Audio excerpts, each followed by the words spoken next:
Er det sant?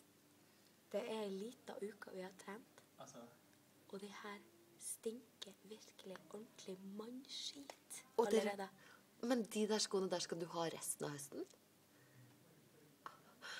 Kan du Jeg ikke, vet ikke hvordan det her skal gå. kan du ikke lukte på det? Så jeg får se ansiktet ditt når du lukter på det. Til og med Asmund fikk helt spæda. når han lukta på det. jeg sitter 5 meter unna. Og det her, vi overdriver ikke. Faktisk. Nei, Er det så ille? ja, det lukter Det- vondt. Og nå gleder jeg meg.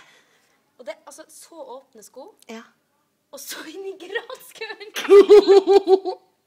Vet du hva, jeg har dem her, og det kjenner den der... Ta de opp til nesa. Nei! Jo, vær så snill. Vær så snill. Å, fy flåten.